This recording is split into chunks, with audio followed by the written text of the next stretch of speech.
Olá a todos, boa noite. Estamos aqui para mais uma live para comentar aí os resultados de maio do SNIT 11. Hoje a gente vai passar aqui o RG, os principais destaques. Estou aqui com o João. Boa noite, João. Boa noite. Então, podem ir colocando aí as dúvidas, a gente vai responder aí ao longo da live. E a gente vai estar aqui no nosso padrão, passando aqui o RJ. Vamos já que é o que interessa mesmo. Beleza. Boa noite, pessoal. Boa noite, Rodrigo. Acho que vamos começar aqui, né? Puxando os principais pontos aqui do mês, né? Começando. Então, acho que foi um mês aí onde a gente seguiu distribuindo os 12 centavos, né? Por cota, dividend yield de 12,35 nos últimos 12 meses, acima do CDI, né? E do CDI dos últimos 12 meses, dividend yield analisado de quase 15%.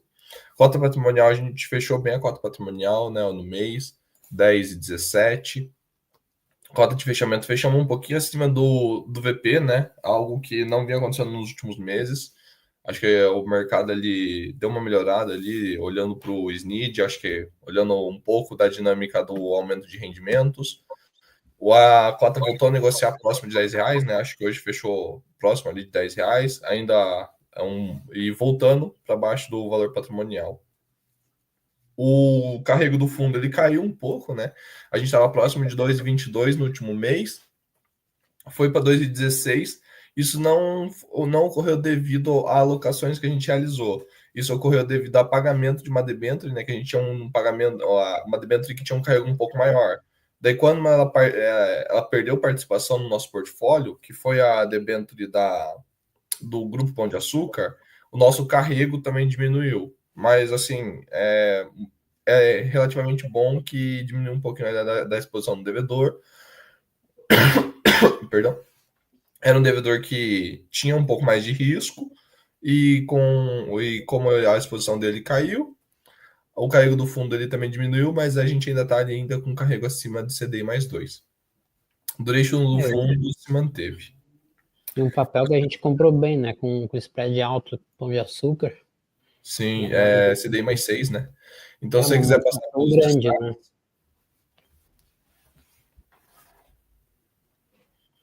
Legal. Vamos falar aqui um pouquinho do que a gente teve aqui de operação. É pouca coisa. A gente vendeu aí 1 milhão da Brisanet.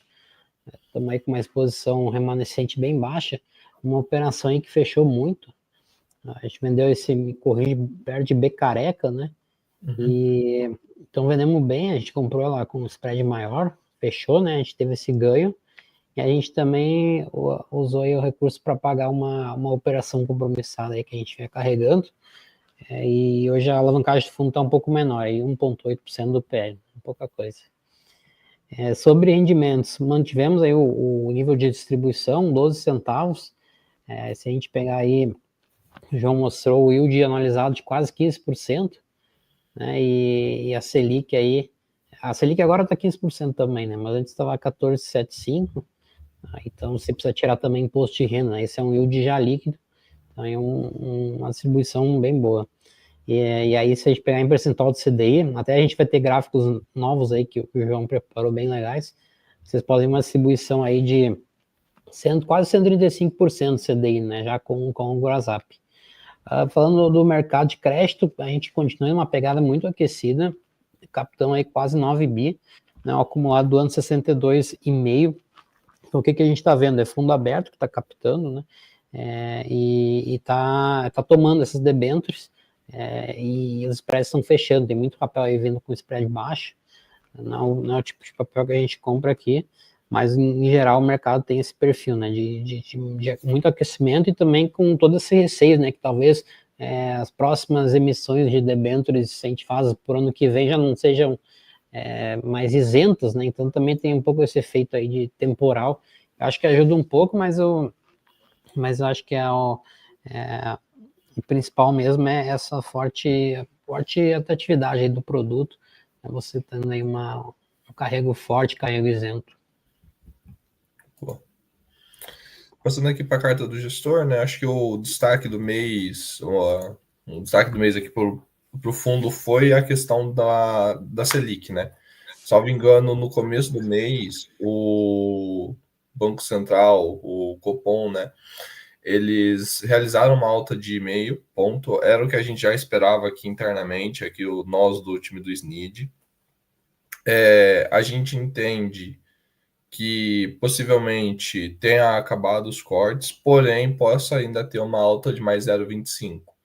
Mas a gente não trabalha com uma alta aqui no time do SNID, né? O time do SNID ele tem uma visão diferente do time macro.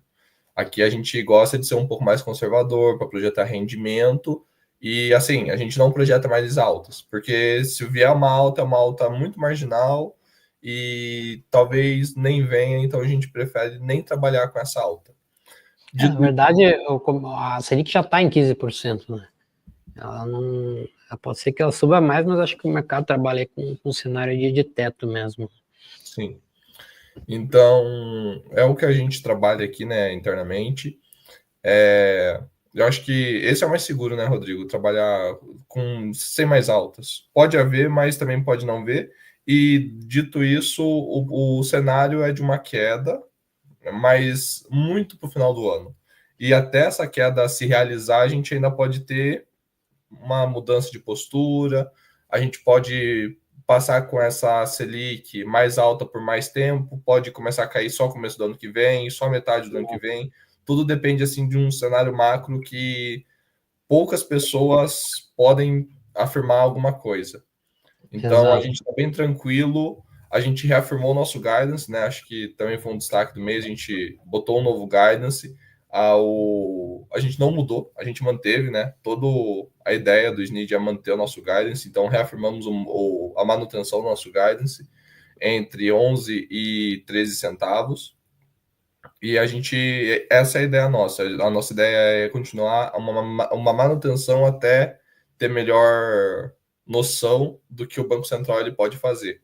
O SNID ele também tem uma reserva ali, né, que pode vir a ser usada em um eventual estresse de mercado, uma eventual queda de Selic. Pô, o Banco Central ele caiu a Selic um pouco antes. O SNID tem ali uma gordura para lidar com isso. Então, isso tudo dá uma confiança da gente reafirmar o nosso guidance. Mercado de crédito. É o que você falou também. O mercado de crédito ele continua aquecido, ele está captando mais do que o ano passado, que já foi o recorde. Então, a gente está caminhando para um novo recorde, mesmo estando com as NTNBs na altura que estão, né? A gente está falando aqui de NTNB, as NTNBs mais curtas, IPCA mais 8, IPCA mais 8,5, as NTNBs mais longas, IPCA mais 7, IPCA mais 6,5. São NTNBs relativamente caras, né? Não é o comum para o Brasil. Mesmo assim, as empresas elas estão investindo, porque elas estão vendo uma oportunidade de captar com spreads muito baixos e durations muito altas. Eu acho que a cada dia que passa no mercado, a gente vê a duration das debêntures aumentando. A gente viu aqui no mercado NTNBs com duration de 9 anos, 8 anos. Então, assim, são dívidas bem longas para as empresas e elas tomam esses recursos, mesmo que tenha que pagar um pouco mais na largada. Porque isso dá uma previsibilidade muito grande para eles, né? Dá uma condição de se financiar muito boa. Carteira de janela muito boa para captação. Sim. E, por último, a gestão de carteira, né? A gente realizou a venda. Então, com essa venda, a gente basicamente encerra ali uma posição em Brisanet, a gente fica com 0,1% no emissor, então é uma posição muito baixa, e a gente realiza um desinvestimento, assim, na nossa opinião, foi um desinvestimento, foi um case de sucesso aqui dentro do SNID. A gente comprou o investimento a uma taxa de CDI mais 2,88 e vendeu a CDI careca. Tudo isso passou por muita questão, assim, foi fatores alheios ao SNID, mas muitos fatores que comprovam a possibilidade de você gerar valor dentro de um fundo fechado, com análise fundamentalista, com análise de qualidade, que são fatores como você olhar uma operação, fatores como você olhar um player, você olhar um micro da empresa e você identificar qual o diferencial dele para os outros concorrentes, a forma com que ele atua. E a Brisanet foi uma debênture que ela fechou acima do mercado. Então, ela fechou mais do que as outras debêntures incentivadas fecharam. E com isso a gente conseguiu realizar esse desinvestimento. A gente pegou esses recursos e pagou uma compromissada que a gente vinha carregando, uma compromissada com um custo de CDI mais 0,9. Então a gente vendeu um ativo que tinha um retorno de CDI mais zero para pagar um passivo que tinha CDI mais 0,9. Então essa estratégia ela vem muito em linha com o melhor carrego para o cotista. A gente também não enxergou outras oportunidades para realocar esse dinheiro em ativos incentivados que tivessem um prêmio mais acima de 0,9, né? Então foi a solução mais lógica a gente fazer essa redução aí do endividamento do fundo. Sim. Do cenário internacional aqui, eu acho que a gente traz muito a questão Trump, né? Então a gente vê o desempenho do S&P desde a posse do presidente Donald Trump. Então a gente vê a queda, a volta. Eu acho que principalmente o que a gente tem que ter aqui é um cenário de maior volatilidade na economia americana. E um pouco mais de volatilidade na economia americana insinua que aqui as tomadas de decisões elas têm que ter um pouco menos de volatilidade. Então, acho que isso até compactua para a ideia do BC de manter essa Selic mais alta por mais tempo. Porque não tem principalmente, acho que o porquê você falar em queda no atual momento. Você não pode dar esse guidance, porque pode acontecer muita coisa. Até o BC ele se colocar numa postura de poder realmente cair juros com um pouco mais de sustentabilidade. Aqui a gente vê também a performance, né, do S&P e do Nasdaq. Eu acho que os principais pontos, expectativas de inflação, acho que principalmente após ali o Liberation Day. Mas o que eu queria trazer aqui é a expectativa do nosso, aqui sim, né, do nosso time de economia, de macroeconomia, chefiados ali pelo Sung. Então, eles olham uma taxa Selic de 15% ao final de 2025 e uma taxa de câmbio próxima de 5,90. Então, ali, esse é basicamente o cenário que eles olham, um IPCA ao final do ano de 5,5%, acima do teto da meta, e para o ano que vem 4,5%. Bem no teto da meta, né? 3 mais 1,5 de banda. Então, acho que esses são os principais pontos aqui que a gente traz também do nosso time de macroeconomia. Aqui, eu digo, se você quiser falar um pouco sobre performance. Pode falar comigo, mas vocês veem aqui que a nossa cota até passou um pouco da linha patrimonial, né? Uma forte recuperação aí no ano. Então teve esse retorno aí de quase 40% aí, 19,3%, né, na cota mercado. Isso foi maior aí do que aqui a gente comparar com o IDADI, talvez eu achei mais próximo, 30,7%, então é um prêmio aí de 8, 6%, né? Então é bastante coisa. Acho que num período aí relativamente curto. Então um retorno é bem bom aí para os cotistas, né? Quem teve a paciência e quem vendeu ali com a cota acima do patrimonial, depois recomprou, teve um retorno melhor ainda, né? Eu acho que outro ponto aqui, né, um bom mês de performance para quem está nos produtos indexados à inflação, né? O IDADI, que foi o IDPCA Infraestrutura, teve uma boa performance, uma performance até acima do IDADI, fechou esse mês. Então, ali, quem estava nos produtos indexados à inflação, eles voltaram um pouco, o que é normal, né? Eles estavam bem amassados, com spreads bem altos, mas a gente mostra aqui também que ao longo do tempo o SNID conseguiu performar também esse índice de mercado, né? Então, mesmo estando atrelado ao IPCA, eles sofreram uma abertura de spread e o SNID ele conseguiu entregar com menos vol, então compondo muito bem a carteira dos cotistas. Eu acho que, né, a gente viveu aí um período aí do ano passado inteiro, com muita vol, né? E esse ano um pouco menos, acho que para longo prazo elas tendem a caminhar mais juntos, né? A linha patrimonial com a linha de mercado. Não existem fundamentos que devessem justificar uma grande discrepância, mas a gente sabe que o mercado nem sempre é racional. Então, nesses momentos é importante o cotista atento e conseguir ali calibrar a sua posição de acordo com essa oscilação. Uhum.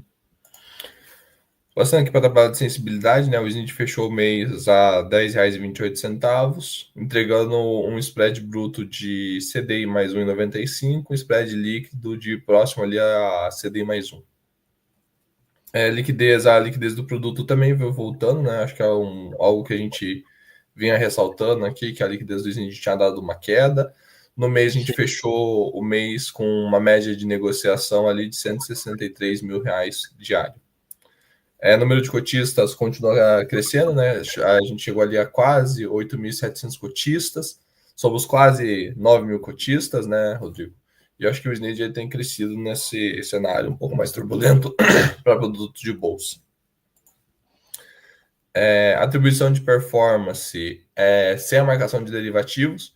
Então, a gente vê a contribuição do CDI, né? Uma contribuição bem gorda, o CDI ele está alto.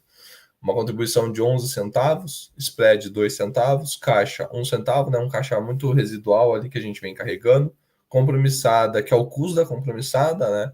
Não dá nem 1 centavo por cota. Despesas, menos 1 centavo em linha com histórico. Resultado geral, 12 centavos. Quando a gente coloca a atribuição de performance com a marcação do mercado e o derivativo, que no final do dia é o que afeta o patrimonial do cotista, a gente percebe que a gente conseguiu gerar acima dos 12 centavos. Isso significa o quê? Isso significa fechamento de spread das nossas debêntures. Então, no mês, as nossas debêntures elas tiveram um fechamento de spread em relação ao NTNB. Eu acho que isso vem em linha assim, com o que a gente, o que os ativos da nossa carteira vem demonstrando, né? Uma melhora operacional, uma melhora de alavancagem, empresas menos alavancadas, com um operacional mais maduro.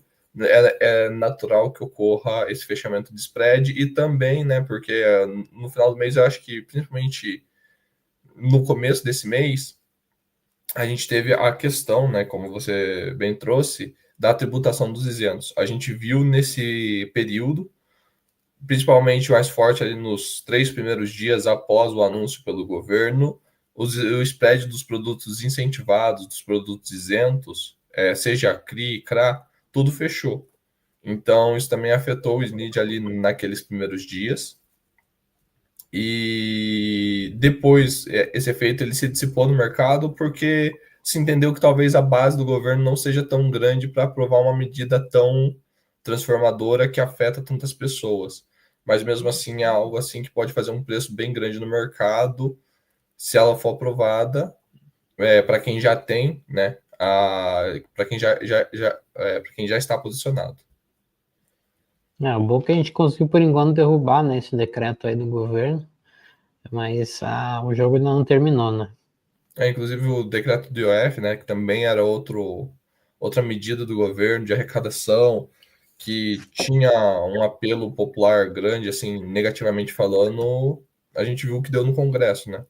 Então, assim, e eu acho que isso só traz outro ponto, que esse governo ele precisa arrumar uma forma de arrecadar e ele vai continuar tentando fazer isso, né? Então, talvez isso seja mais comum do que pareça. Talvez semana que vem tenha outra medida arrecadatória do governo que possa gerar um estresse no mercado, mas eu acho que a gente tem que ter muita calma para avaliar todos esses pontos e entender que não é só porque é o governo que está mandando essa medida que vai ser aprovado no Congresso, porque a gente viu que a base deles é uma base muito frágil, né?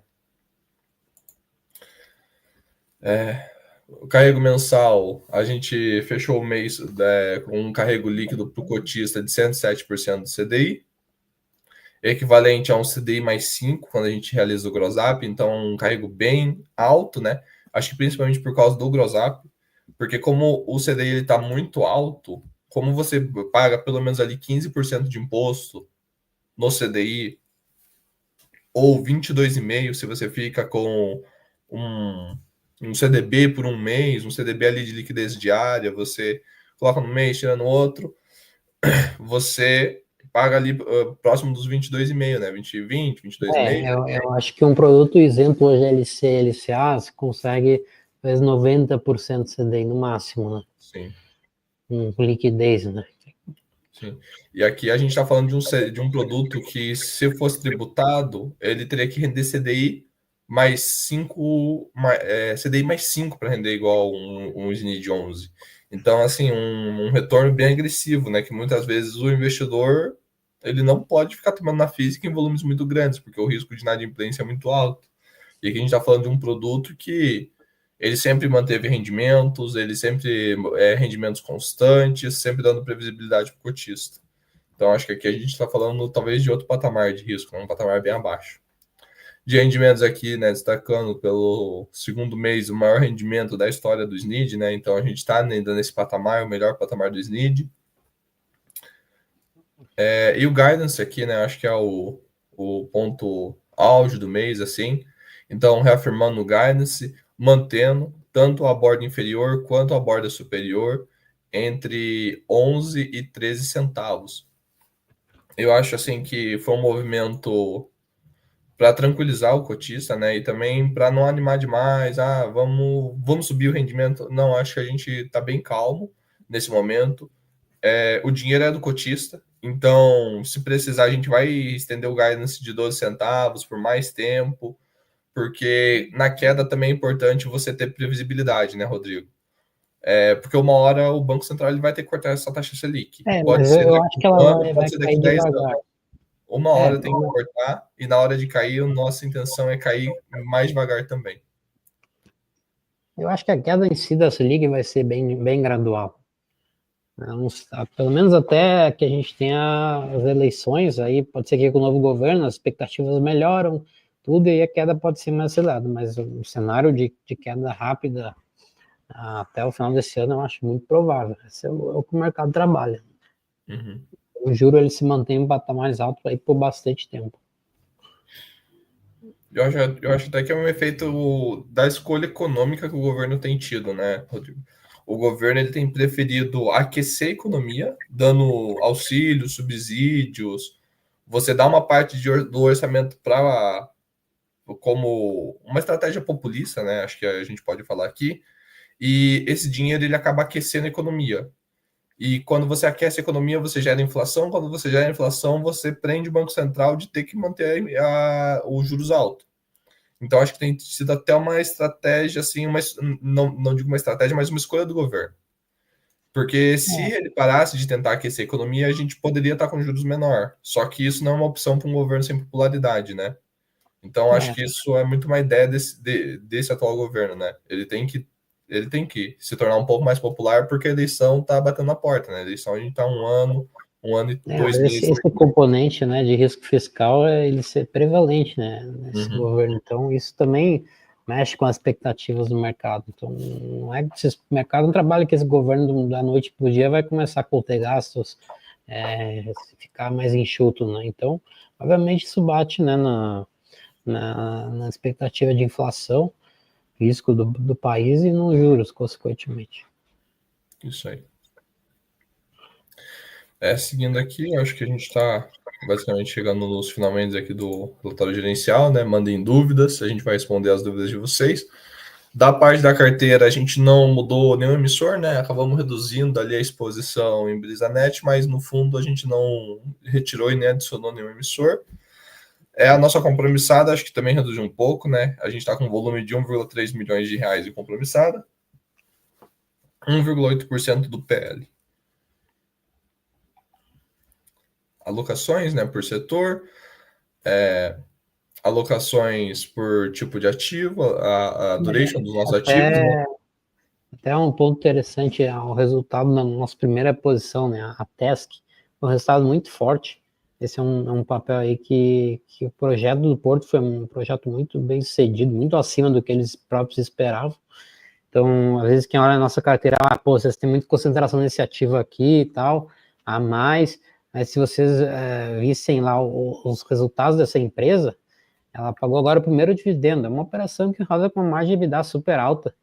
Então, isso aqui não traz nenhum risco para o fundo, né? Pelo contrário, isso eu acho que traz muita segurança, né? Apesar de ser uma exposição alta, né? Mas o risco é muito baixo. E se tornou cada vez mais baixo ao longo do tempo, com o projeto apresentando os resultados que conseguiu, né? Uhum. Bom, vamos pegar aqui então perguntas. Já estamos aí 26 minutos de live. Vamos ver quem que tem aqui. Vou ver se tem uma pergunta na tela. Já tem uma pergunta aqui do Rafael. Até que valores vocês entendem que seja um bom valor para a compra? Eu confesso que eu não entendi exatamente Eu o. acho que seria um valor preço patrimonial, um valor da cota, eu acho Ah, que seria isso. perfeito. Mas acho que assim, né, Rodrigo? A gente não gosta de dar muito indicações de valores assim, mas o que a gente pode falar, Rafael, é o seguinte: a gente entende, né? Isso é uma coisa que até eu e o Rodrigo a gente leva internamente, que analisando o preço sobre o valor patrimonial. O patrimônio, o valor patrimonial é o trabalho do gestor. Então, se um produto valoriza patrimonialmente ou desvaloriza patrimonialmente, isso é trabalho do gestor, parabéns para ele. Se o retorno patrimonial é muito bom, parabéns para ele. A cota de mercado é o que o cotista entende do trabalho do gestor. Então, não vale nada o gestor ter uma performance patrimonial, uma cota patrimonial linda ali, valendo 10, 11 reais, se a cota mercado dele vale 9, 7, 8. Porque você claramente vê uma discrepância entre o valor que o cotista vê do gestor e o valor que o gestor ele entrega. A gente entende que pelo SNID ser um produto de crédito que é marcado diariamente com debêntures líquidas, o valor patrimonial do SNID é muito condizente com a realidade. Então, o valor patrimonial ele serve de farol para o cotista, pelo menos na nossa opinião, né? É, O que resta saber é o quanto o SNID ele está acima ou abaixo dos seus pares. Hoje, o SNID ele negocia com prêmio para os pares. Então, a gente entende do mercado que o SNID ele é visto como um produto premium, assim, é um produto que traz segurança, é um produto que traz transparência, é um produto que é pago um prêmio a mais por ele, assim como ações. No mundo de bolsa, aquilo que tem uma ideia de qualidade, você paga prêmio, aquilo que você não tem ideia de qualidade, você quer desconto, você quer receber mais. Agora é saber do cotista o quão ele se sente confortável em pagar esse prêmio em relação ao cotista.